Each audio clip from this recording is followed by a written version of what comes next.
What's going on, guys? This is Kaishro. Welcome back. So we are back with another video.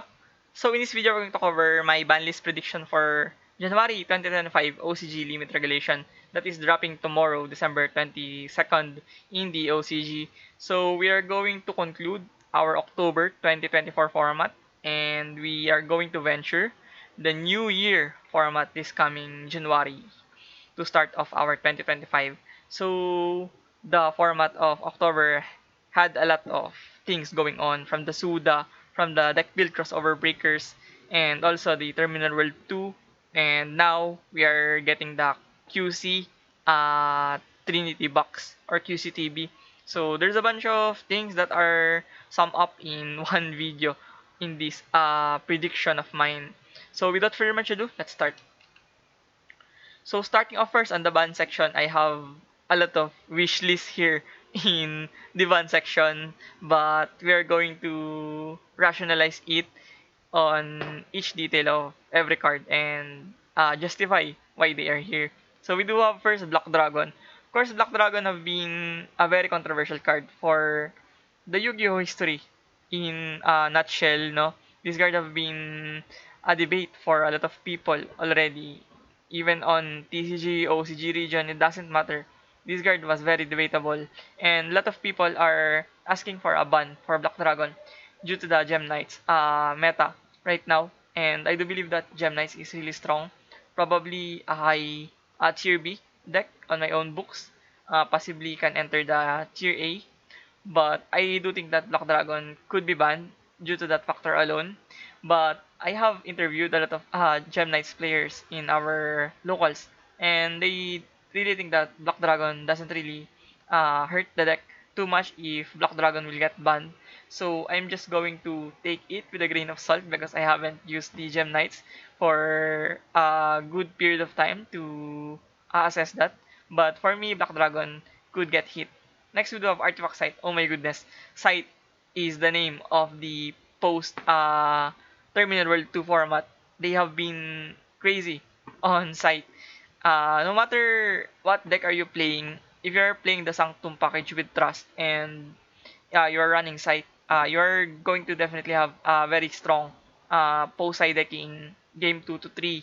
And it has been the thing. It is the most prevalent going first tech in the OCG for uh 4, 5, 6 weeks ago already. So from the results of the YCS J and also the previous big events in Asia, they have been solidified on playing the Trust and Sanctum package, and now with Ryzil, and they're trying to pop their own site with the Detonator, and it's really toxic.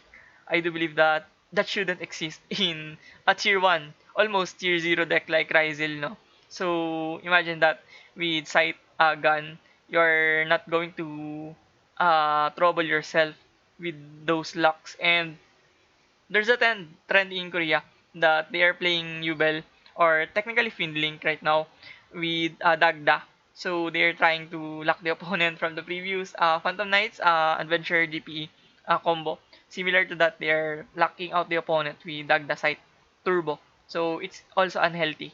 And if that shenanigan made waves in Korea, it could reach the Japanese people and also China and even the Philippines and Southeast Asian regions. So it is really unhealthy, and I don't think that Yubel should be played like that. And next, we do have Apollousa above the Goddess. For me, this is really 50-50 or 60-40. The 60% would be it wouldn't get banned. But for me, Apollousa could get the ban hammer this January due to the fact that Snake Eyes, White Forest, Fire King, and other decks that turbos out the Masquerena will almost opt to go into Apollousa. Almost 95% of the time. Because why not? This is a negate, no? And a free body, and also has simultaneous effects of negation. So it is really huge. Once you set up the Apollousa, you are definitely going to have a very solid board. And on top of that, it came from the Masquerena Link Off. So it is really terrifying to face that. And I think Konami is trying to eradicate the uh, standard or generic negations on the extra deck. They have done it on the TCG, and there's a good chance that it may happen in the OCG as well. So we're going to see whether it will happen or not. So next, this is very controversial, and I will probably get some really nasty comments from this, but I do think that Maxi could get banned in the uh, OCG January 2025. The main reason why I really want this card to get banned is because I do think that TCG is getting more skillful in a sense that they are really expressive on their deck building, their combos, their insights on making the deck more explosive, has a higher ceiling or higher gas than the usual OCG builds, and it is proven on the previous two World Championships where the winners or the champions are from the TCG region, and I do believe that Maxi halts the overall format of OCG, people in retrospect, they are limited into playing around this card, and they are trying to build the deck as fit as possible to play around Maxi. That's why there are decks like conservative decks here, like Voice does really good in the OCG, where areas in TCG doesn't really do anything, something, no. So yeah, it warps the game in a heavy aspect. So I think Konami could be heading towards the direction that OCG will be without Maxi as well, because they have done it on the previous format. They have limited to the Maxi or semi-limited it. So there's a chance that they could ban this Maxi. But for me, I'm fine with Maxi or without Maxi format. I think with Maxi in the OCG, I think people are still going to play more conservatively, and I do think that it balances out the combo decks. So it could be a good thing as well where Maxi stays, but it is very interesting to see whether OCG players can adapt fast if there will be no cockroach in the following year and point forward. Next, we do have Summon Limit. So we have seen the previous Campus League tournaments and also the Yu-Gi-Oh! Area Championship and the 3v3 Asia event, and almost all of the previous big events that happened in the OCG, Thai Festival, Songkran, all of those, they are fixated on playing Summon Limit on their side deck and main deck. Probably some of the Rysil players right now on the recent 2-3 weeks already, they have been main decking the Summon Limit.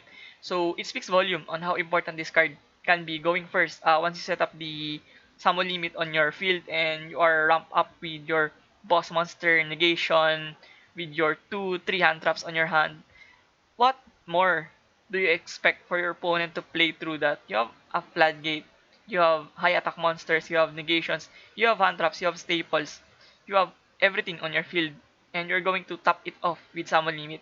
It's guaranteed win.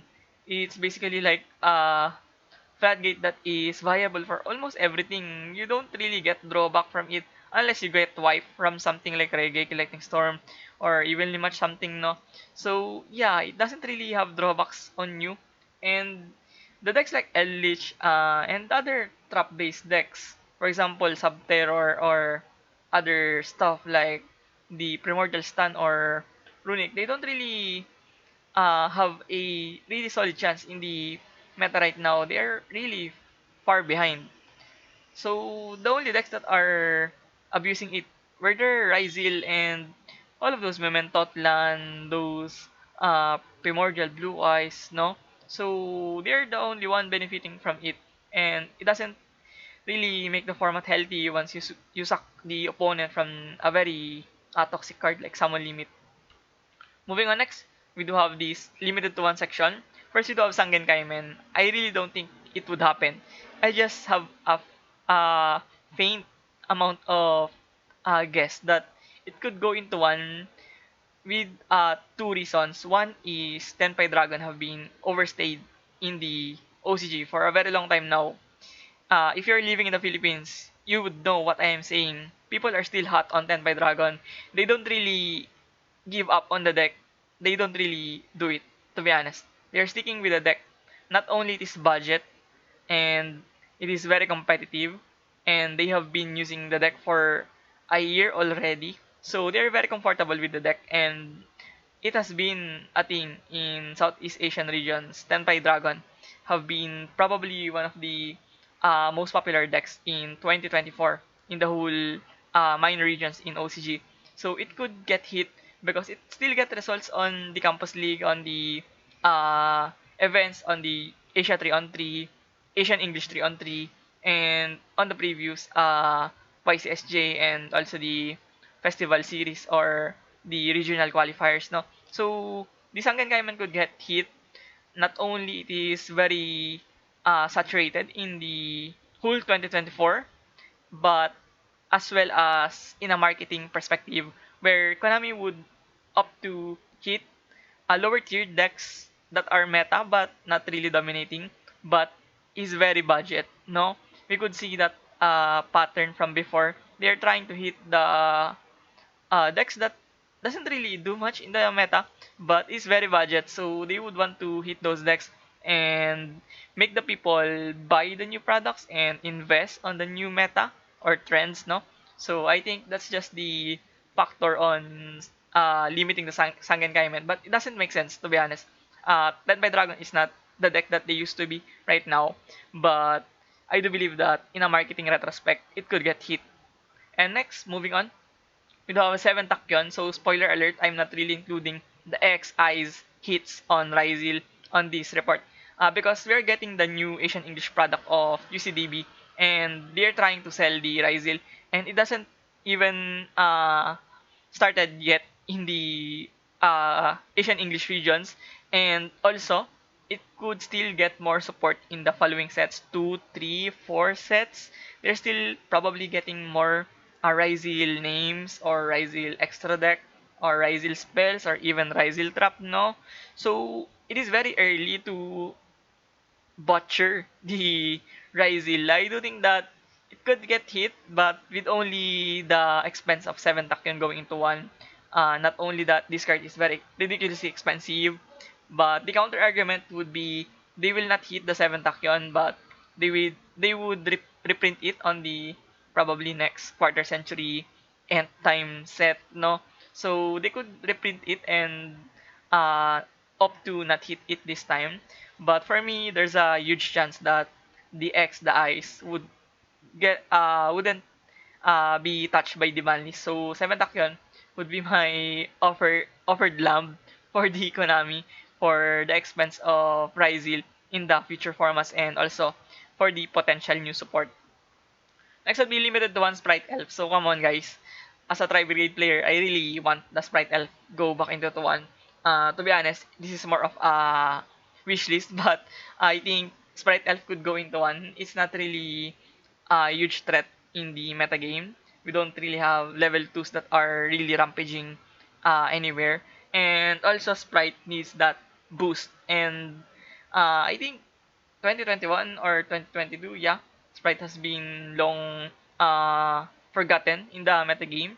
The only Sprite variants that are doing something are the Tri-Brigade Sprite. So it doesn't even come close on the tier D in the metagame. It's only good as a rogue deck, to be honest. So Sprite Elf could go back into one, even I don't wish the Sprite Elf in my own accord. Next, we do have Primate, another Beryl. So Primate is technically new in the OCG. It's not even 5 months old in the OCG. So I think Primate is just really strong as an engine.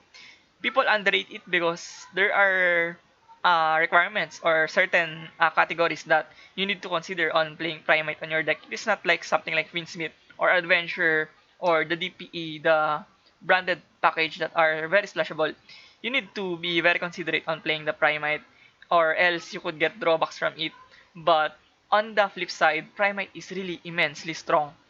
We have seen the Primate Duston Finsmith. We have seen the Primate Red Eyes, the Primate Blue Eyes that is reigning on the tier S, sometimes on the tier list in Japanese regions, no? So Primate definitely boosted a lot of decks, and I really think that it is really in an awkward position where it could get hit and Blue Eyes wouldn't get touched because Blue Eyes is just Blue Eyes. it is the most favorable dual monster archetype, as we all know. No? So Primate would get the Butcher, and Blue Eyes would get Save, because Blue Eyes can still play as a pure deck, but with Primate, they are a different beast. It is totally different. Blue Eyes with Primate is just a whole another level of Blue Eyes. It is really strong and very resilient as well, and can ramp up interruptions after interruptions on every turn and the following turn. So it is really ridiculously strong. Infinite grind game, huge chunk of resources, and also a really powerful turn one. So I think the Primate could get absolutely butchered here on the limited to one. And next, a lot of people would love this or hate it. I think it is 50-50, but Broad Bull could go into one in my perspective. Spoiler, I am predicting the Trident here going back to 3, but I don't think it will matter. The only thing that Zodiac needs right now is the one of Broad Bull in my own perspective. I haven't played the game on the Zodiac Tier 0 format, and I don't really have the experience of you guys on that format, but I can tell that Broad Bull could be the antidote that Zodiac wants in this 2025. They could get the Broad Bull back into one, and let's see what will happen if Zodiac will eventually get the resurgence that they badly need for 4 years already, 3 years, no? So yeah, they're probably trying to climb back the ladders of the metagame and be more assertive and more competitive this 2025. Moving on next, we do have limited to 2. So I don't think that these guards will be very impactful. But yeah, we are going to limited to 2. First off, we do have Sprite Jet, of course, to boost the Sprite. They also badly need another Sprite name on their deck. And Sprite Jet could be that. And it's either Sprite Jet or the Sprite Starter. So I think Sprite Starter is more of a generic card or a more splashable one. So I just predicted the Sprite Jet. And next we do have Malice in Underground. So Malice in Underground probably doesn't even make sense. It will not really cripple the Malice.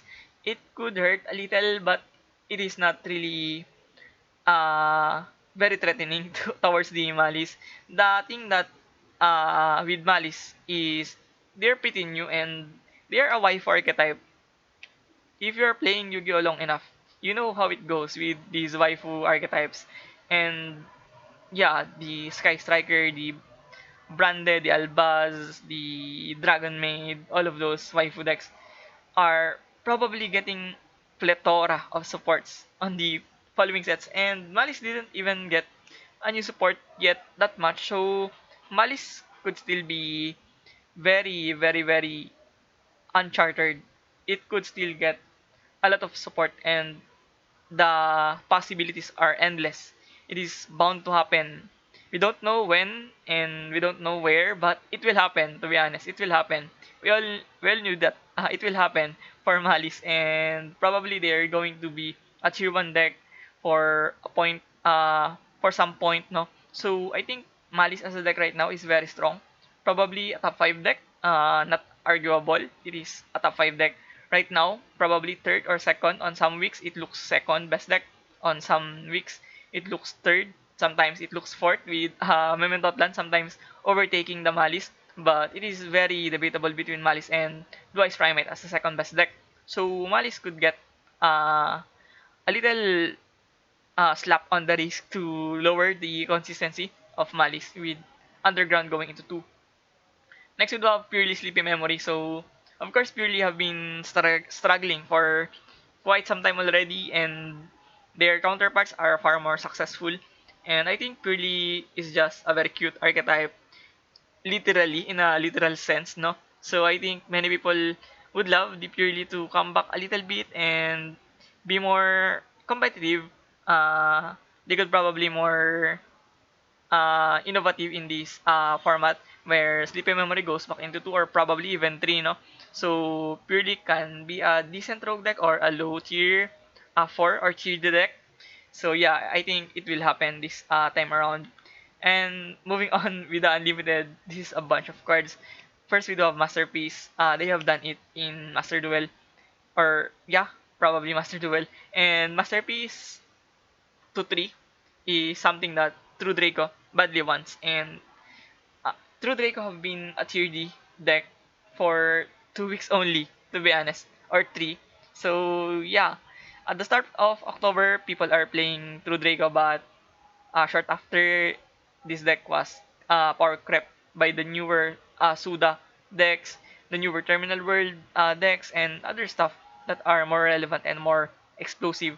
So with True Draco, it could balance out the format, slotting in a control stand deck in this meta game, and probably control players would love the Masterpiece go back into 3.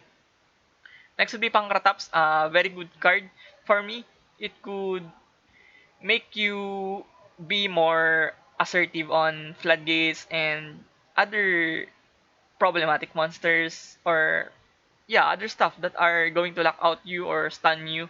So Pankrataps could be your ideal out for those moments. Yeah, I think Pankrataps could go back into 3. It won't matter that much unless we are going to rely on a format that is very slow. But I don't think it will happen because we do have Ryzil, Malice, Blue Eyes Primite, even the likes of Dragon Maid are getting support now. So yeah, it is not going to be very slow. Next we do have Monkey Board. This could be really a game breaking inclusion, but yeah, I don't think it will really break the pendulum. I'm not really an pendulum expert, so I can't really tell if this card will break the pendulum mechanic. But I do think that Performapal and the Yuya verse of Arc V should get some love. I think Pendulum have been the most forgotten mechanic or summon mechanic, no? So probably they can help the Pendulums climb back the ladder. And next we have Zodiac Trident. So as I've said earlier, Zodiac goes back into 3, and I don't think that it will matter that much. It will definitely increase the grind game of Zodiac and probably make Zodiac more resilient, but I don't think that it is a huge factor. The more better thing to ever happen would be the Broad Bull going back into 1. So Trident to 3 is pretty much fine for me. Next we do have Saber Invoker. To be honest, I don't really know any deck that could abuse this into 3 right now, and it is fine going back into 3. A lot of people have been suggesting that already, and I don't think that it will matter. Next, we do have the Red Ice Dark Dragoon. So, Eldritch could pivot back towards their Eldritch Dragoon and other control decks like Subterror, for example, no? They could use the Dragoon on their disposal and use it as an extravagance fodder where they have 3 copies and just use Dragoon. So I don't think people are resorting into Dragoon in this format. Even the likes of Branded are really skeptical on playing Dragoon, no? Even though they could access out pretty easily the Dragoon, and even the likes of other stuff like the Red Eyes, Primite, and Blue Eyes, for example, that has a fusion mix, it didn't really capitalize too much on Dragoon. So I think it could go back into 3 just for the sake of having Extravagance Fodder for those control decks like Subterror, Eldritch, and probably Labyrinth Dragoon, no? So yeah, that sums up my OCG limit regulation for January 2025 format. So, what are your thoughts, guys? Which cards will be lifted or banned or rattled in this January? Let me know in the comments below. But I do think that this is the perfect moment to fix the format in this OCG metagame landscape. So, if you found this video informative and helpful, please consider subscribing. It definitely motivates me a lot to keep providing this content for you guys. So, once again, thank you for watching. See you on the next one. Peace.